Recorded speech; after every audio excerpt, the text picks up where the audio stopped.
Olá pessoal, sejam todos bem-vindos à nossa oitava lição da disciplina Instalações Elétricas do curso de Engenharia Elétrica da UFCG. Nesta aula continuaremos a abordagem sobre os medidores de energia elétrica, no tocante aos requisitos desses medidores que são utilizados para o faturamento de energia elétrica. Então, bons estudos e vamos lá. Lembrando que os objetivos dessa lição já foram apresentados na primeira aula dessa lição. Compreende basicamente você identificar os tipos de medidores de energia elétrica, quais são as aplicações, quais são os recursos que esses medidores dispõem e, por fim, abordaremos sobre o padrão de medição de energia elétrica que é utilizado pela concessionária Energisa.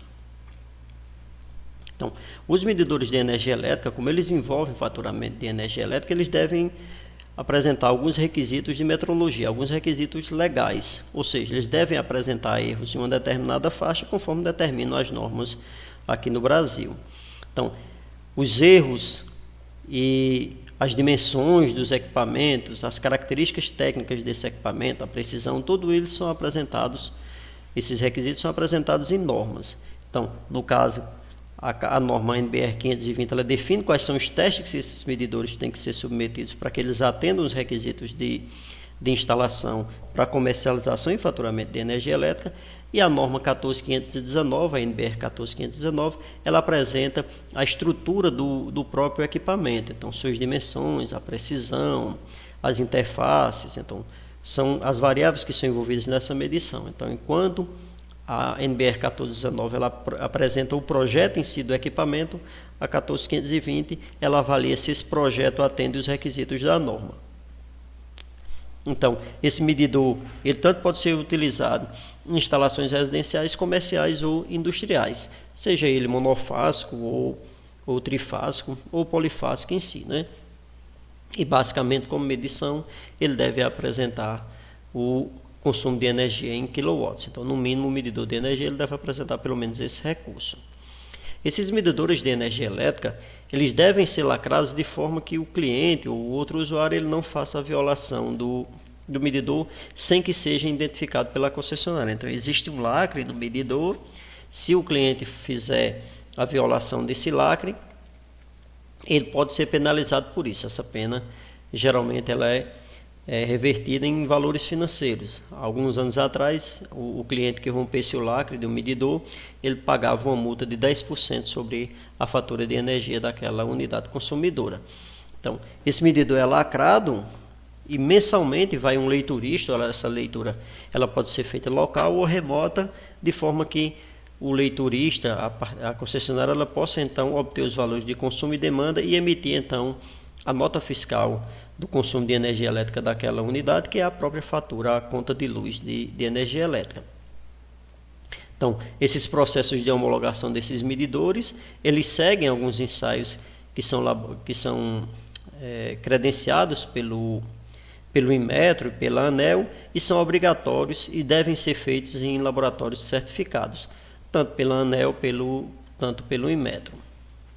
Essa parametrização do instrumento de medição, no caso do medidor, para fins de faturamento de energia elétrica, quando ele é instalado pela concessionária, ela é de responsabilidade e exclusividade da concessionária, ou seja, quem faz a programação, quem faz os ajustes no medidor é a própria concessionária. Agora, se você tem um medidor de energia elétrica e ele não é utilizado para faturamento, ele é utilizado numa parte interna da instalação, é o próprio cliente, então, ele pode fazer essa parametrização. Além disso, os medidores que são utilizados para tarifação, para faturamento de energia elétrica, ele deve disponibilizar uma saída para que o cliente possa então fazer uma leitura dos dados de medição, dos dados que aquele medidor está coletando. Então, essa saída ela pode ser conectada a um periférico, seja um computador ou um gerenciador de energia ou um outro equipamento que o cliente possa então fazer a leitura. Nesse caso, fazer uma cópia da leitura dos parâmetros de energia elétrica que o medidor está registrando. Então, esses medidores, como eles são utilizados para faturamento de energia elétrica, eles devem ter um erro, uma faixa de erro que é limitada. Então, essa faixa de erro ela é apresentada para os medidores de energia elétrica através de índices de classe. Então, cada medidor ele é projetado para um índice de classe, onde esse índice de classe ele representa o erro percentual máximo que aquele medidor pode apresentar. Então, essa verificação desses erros, ela pode ser feita pelo próprio cliente embora para homologação, essa verificação dos erros ele deve ser feito por laboratórios credenciados. Então, na norma 14520 são apresentados os critérios para fazer a avaliação e a aferição, a calibração desses medidores de energia elétrica. No tocante à exatidão do equipamento que vai ser utilizado para fazer a calibração, esse equipamento ele deve apresentar no mínimo 3 vezes uma melhor exatidão que o equipamento que está sob ensaio, no caso o medidor. E nada mais simples do que, se você tem um medidor de energia elétrica, por exemplo, que ele tem um erro de 3%, o seu sistema de medição que vai ser utilizado para verificar se esse medidor está medindo de forma adequada, ele deve apresentar no máximo um erro de 1%, ou seja, 3 vezes melhor que o medidor sob ensaio. Como apresentado, a NBR 14520 ela estabelece as quatro classes de medidores de energia elétrica para medição de potência ativa e reativa que são utilizados aqui no Brasil. Então, esses medidores de energia elétrica, no caso da energia reativa, ele deve ser ensaiado conforme os quadrantes que são indicados pelo fabricante, ou seja, lembrando lá que a gente viu que um medidor ele pode apresentar até 4 quadrantes, embora alguns medidores eles não apresentem a medição em 4 quadrantes. Alguns medidores apresentam somente a medição em 2 quadrantes. Então, todos esses ensaios que são utilizados para fazer a aferição e verificar se esse medidor está seguindo os requisitos da norma, eles são apresentados na tabela 5 da NBR 14520. Esses medidores de energia eles devem seguir padrões de fábrica. Esses padrões eles são estabelecidos pela ANEEL quanto à classe de exatidão desses equipamentos. Por se tratar de equipamentos destinados ao faturamento de energia elétrica, eles deveriam apresentar o erro menor possível. Então, nesse caso, alguns medidores eles são utilizados para o faturamento de energia elétrica, e esses medidores que são utilizados para faturamento de energia elétrica, eles têm que obedecer esses índices de classe que são determinados pela ANEEL. No caso, as classes D, que ela deve apresentar, os medidores dessa classe, deve apresentar para o fator de potência indutivo de 0,5 um erro máximo de mais ou menos 0,3, já para a carga puramente resistiva um erro máximo de mais ou menos 0,2. Como para cargas com fator de potência capacitivo de 0,8, deve apresentar um erro máximo de 0,3. Esses medidores eles também são utilizados tanto para 100% da corrente nominal quanto para 10%. Aí, nesse caso aqui, para 10% da corrente nominal, ele é avaliado para um fator de potência unitário somente. Então, para cada classe, para cada índice de classe de medidor, no caso, os medidores utilizados para faturamento de energia elétrica, aquele medidor que é utilizado, por exemplo, no medidor de grandezas elétricas que são utilizados nas fábricas, aqueles medidores que são utilizados em painéis industriais, eles não necessariamente obedecem esses índices de classe, já que não são equipamentos destinados para o faturamento de energia elétrica. Agora, se for um equipamento destinado ao faturamento de energia elétrica, ele deve apresentar esses limites de erro de índice de classe, conforme estabelecido aqui por essas tabelas. No nosso caso, os medidores nas unidades residenciais são os medidores da classe B e classe A. Os medidores da classe A são os medidores mais antigos, que a partir de 2024 esses medidores não poderão mais ser instalados nas unidades e só poderão ser utilizados os medidores das classes B, C e D. Então, atualmente esse medidor da classe B já é instalado nas unidades residenciais e nesse caso ele deve apresentar um erro máximo de 1%.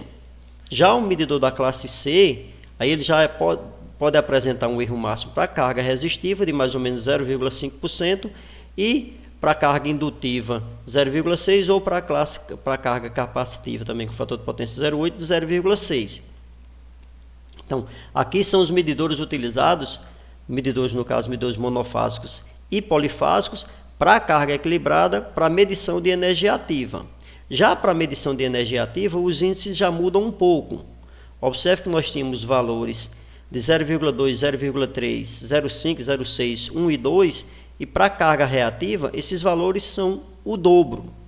Então, nesse caso, já os medidores da classe A, que são medidores atuais, eles podem apresentar erros até de 4%, nessa faixa de mais ou menos 4%.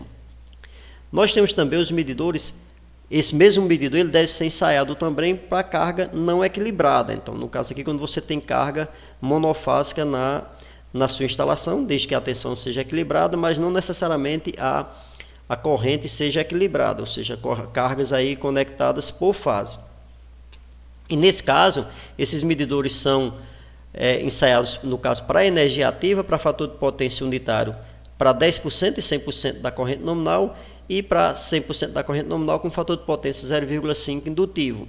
Então, nesse caso aqui, esses são os erros apresentados, os erros máximos apresentados para medição de energia ativa. Já no caso da energia reativa, esses medidores eles apresentam um dobro. Observe que é o dobro da medição de energia ativa. Então, nesse caso aqui, para medição de energia ativa com carga monofásica, desde que a tensão esteja equilibrada. Então, no caso aqui, para medidores polifásicos, tanto para medição de energia reativa quanto para medição de energia ativa. Então, nesse caso, os erros máximos apresentados são esses.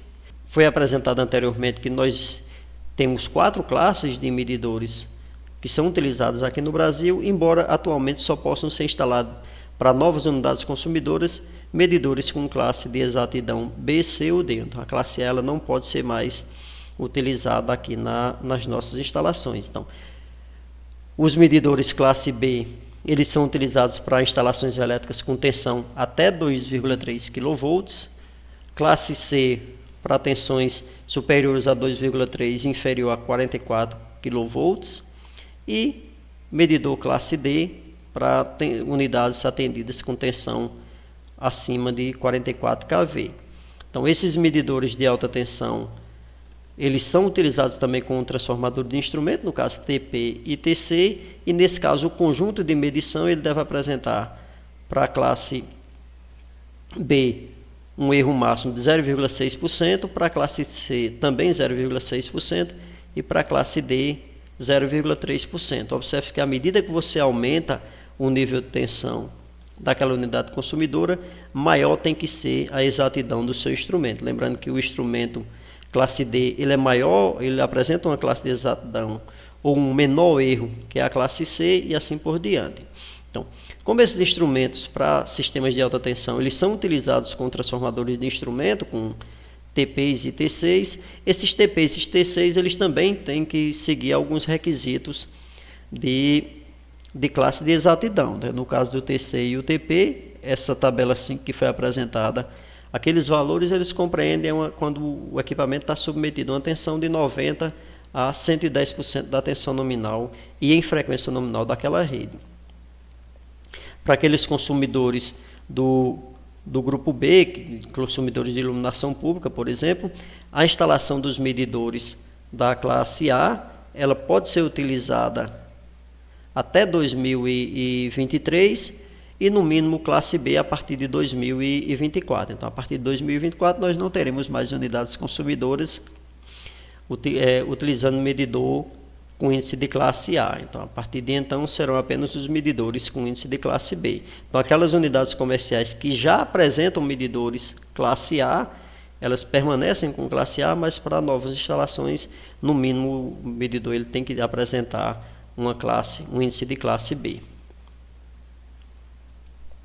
Então, quando esse sistema de medição da unidade consumidora ele for feito de forma remota, que são no caso as unidades do grupo A, aquelas unidades que compram energia elétrica em alta tensão, e nesse caso a concessionária faz a comunicação dos dados, faz uma leitura remota e consequentemente esses dados eles são, vamos dizer assim, utilizados através de canais, seja de uma rede de dados, seja de GPRS ou um sistema de rádio. Então a concessionária ela tem que garantir que há uma segurança no tráfego desses dados que são utilizados pelo cliente, já que são informações sigilosas da concessionária e do cliente, não pode ser disponibilizada para terceiros. Esses medidores de energia elétrica, no caso o sistema de medição de energia elétrica em si, ele deve permitir que sejam instalados lacres ou dispositivos de segurança de forma que seja fácil a identificação de indícios de violação, ou seja, verificar se houve algum desvio de energia naquela unidade consumidora ou se houve se houve um furto de energia elétrica.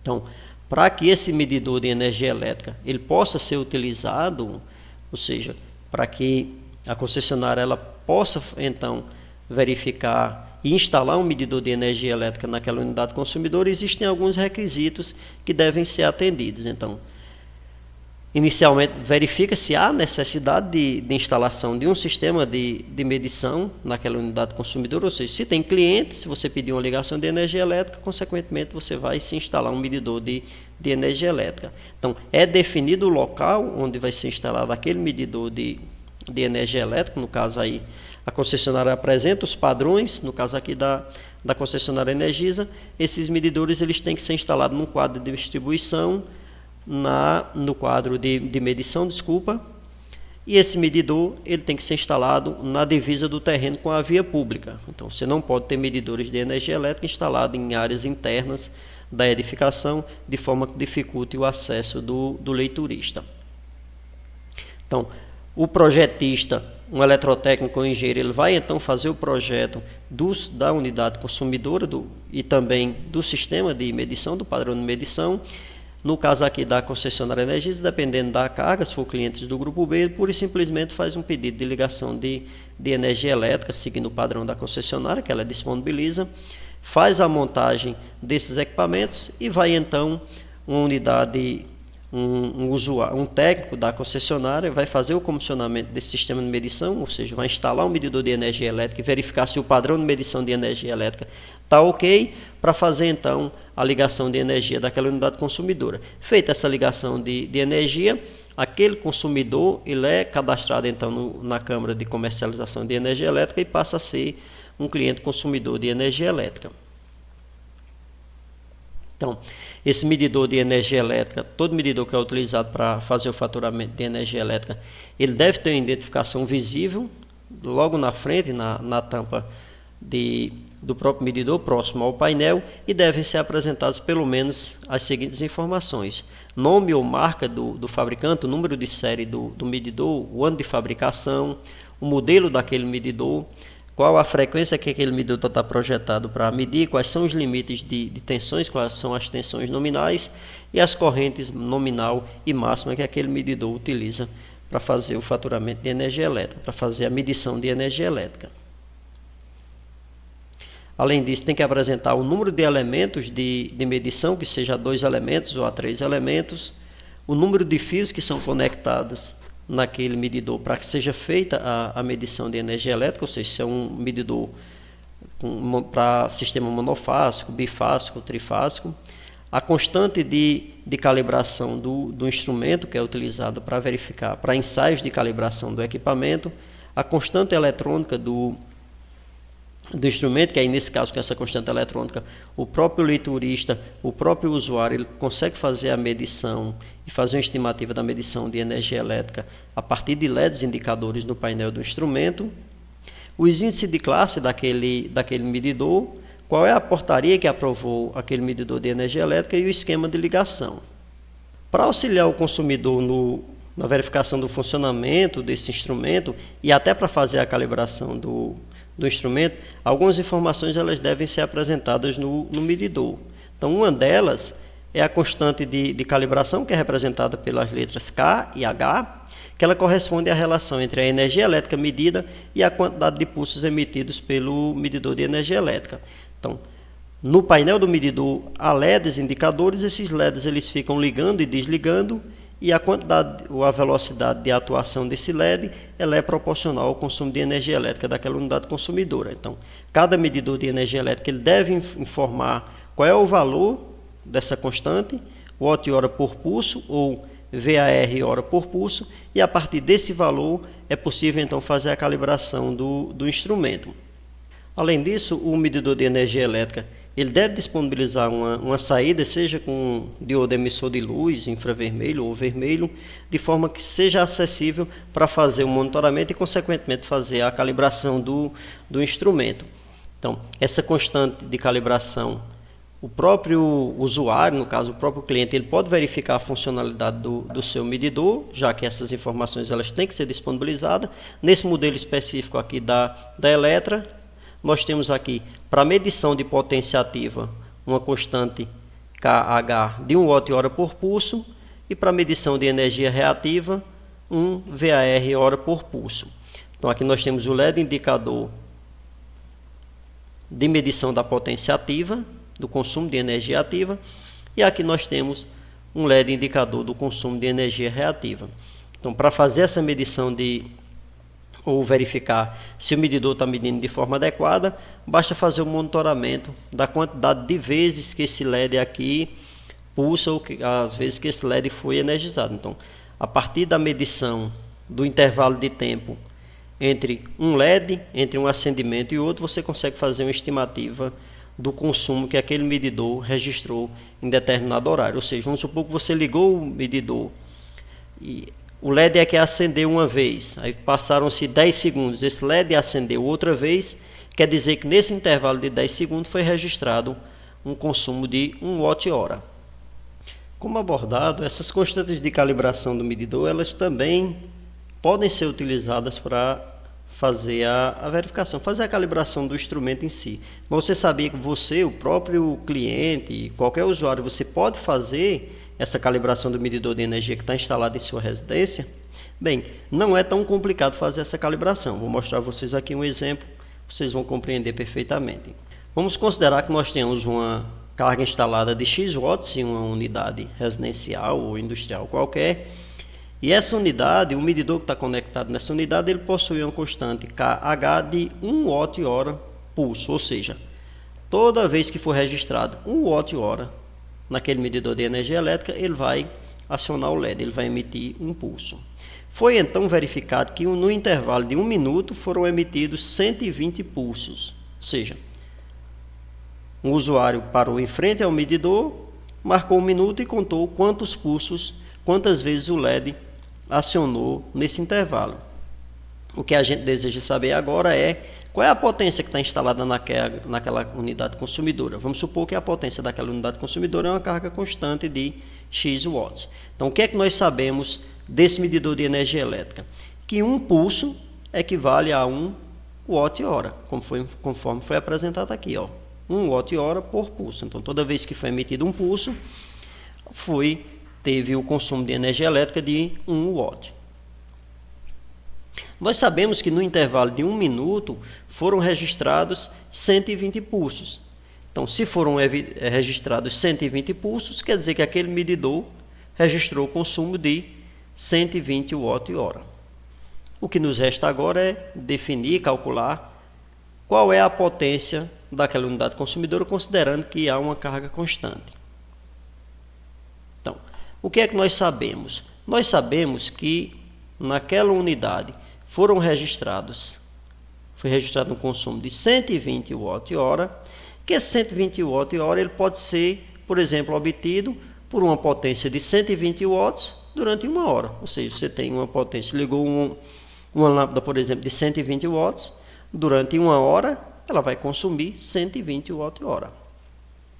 Agora vamos supor que a gente ligou uma caixa preta lá, uma carga qualquer, que a gente não conhece essa carga, e durante 1 minuto ela também registrou 120 watts. Como é que eu vou calcular essa potência dessa carga, dessa caixa preta? Então, como é que eu vou determinar a potência? A minha potência vai ser o consumo que foi registrado dividido pelo tempo. Quem foi o consumo? 120 watt-horas.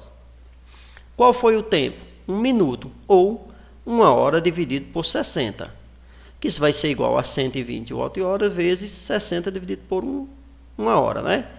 Cortou H com H, ficou só o watts, 120 vezes 60, 7.200 watts. Então, a partir da leitura da quantidade de pulsos emitidos pelo medidor de energia elétrica, pôde-se então calcular a potência daquela carga que está conectada no medidor de energia elétrica. Nesse caso aqui foi considerado uma potência, uma carga constante, não é? No caso, na sua unidade consumidora, você vai obter uma potência aí, então é uma potência média nesse 1 minuto seria de 7.200 watts. Não necessariamente uma potência constante, mas poderia ser algumas cargas acionadas e desacionadas nesse intervalo. Então, você tem uma potência média de 7.200 watts. Então, observe que somente verificando contando a quantidade de pulsos emitidos pelo medidor de energia elétrica, a gente consegue então fazer a calibração e verificar qual é a potência que está registrada naquela unidade consumidora. Então, isso é feito em laboratório. Então, quando o fabricante informa essa constante KH, lá no laboratório é estabelecida uma carga padrão, por exemplo, de 7.200 watts, e nesse 1 minuto o medidor vai ter que registrar 120 pulsos. Se ela registrar mais ou menos, quer dizer que tem erros de medição. Aí esse erro ele vai ser calculado em função da quantidade de pulsos que foram emitidos. Então, esse medidor de energia elétrica que apresenta essa constante KH, ela também apresenta alguns medidores essa constante KE, que é uma constante eletrônica que ela também define essa relação de watt-hora ou VAR-hora por pulso. Então, o mesmo procedimento daquela função KH. Existe ainda uma constante KP, que é uma constante de saída de pulso para o usuário. A partir dessa saída, o usuário, o cliente, ele pode então conectar um periférico para fazer a leitura do consumo e da demanda, fazer o registro das grandezas elétricas daquele medidor de energia elétrica. Então, esses instrumentos eles podem ser conectados através de um periférico. Aqui nós temos um cabo que é conectado ao medidor de energia elétrica, e nessa saída aqui você conecta em algum equipamento periférico, seja um computador ou um gerenciador de energia. Então você pode então fazer a supervisão das grandezas que o medidor está registrando. Então o formato dessa saída ele deve seguir a NBR 14522. São vendidos cabos, alguns fabricantes comercializam cabos, que esses cabos podem ser utilizados para fazer então essas leituras de energia elétrica, leitura dos parâmetros dos valores de consumo e demanda que são utilizados nessas unidades consumidoras. Então, o mais comum desses instrumentos que pode ser utilizado são os gerenciadores de energia elétrica. Esse gerenciador de energia elétrica ele é um equipamento que ele é utilizado para fazer a supervisão do uso de energia elétrica em unidades consumidoras. Então, você tem aqui um sistema de transmissão que vem lá do medidor de energia elétrica, e você tem um sistema de recepção que é instalado de forma remota ou via cabo, ou através de uma interface de comunicação aqui sem fio. E então o cliente ele pode então fazer uma cópia dessa leitura da conta de energia. Então, no caso aqui, toda a grandeza elétrica que o medidor registra, ele também envia dados através dessas portas de comunicação, dessa interface, e o cliente tem acesso a esses dados desde que ele tenha um periférico conectado. No caso aqui, o mais comum é o gerenciador de energia elétrica. Então, esse gerenciador de energia elétrica ele é conectado ao medidor, e a concessionária tem que autorizar, obrigatoriamente ela deve autorizar que o cliente possa conectar, ou seja, desde que você tenha uma unidade consumidora e você quer fazer esse acompanhamento, você adquire um gerenciador de energia e você faz essa conexão com o medidor de energia da concessionária. Nós temos aqui um modelo de um medidor de energia elétrica da Analo. Esse gerenciador de energia elétrica aqui, ele consegue fazer a leitura de forma simultânea em até 4 medidores de energia elétrica. Esse gerenciador de energia elétrica ele é utilizado principalmente em instalações industriais para fazer o monitoramento de energia elétrica, tanto de potência quanto de demanda da unidade consumidora. Você, através de um sistema de supervisão, através das leituras do gerenciador de energia, você consegue fazer controle de demanda da sua unidade consumidora, emitir alarmes, fazer controle de fator de potência, fazer o acompanhamento da conta de energia em si, inclusive fazer uma previsão do custo de energia elétrica que você vai ter no final do mês. Vimos até aqui os medidores de energia elétrica que são utilizados para o faturamento de energia elétrica, tanto os tipos de medidor quanto os requisitos técnicos que esses medidores devem obedecer. Na próxima aula apresentaremos o padrão de medição de energia elétrica, especificamente o padrão utilizado pela concessionária Energisa Paraíba e Energisa Borborema. Então, até a nossa próxima aula.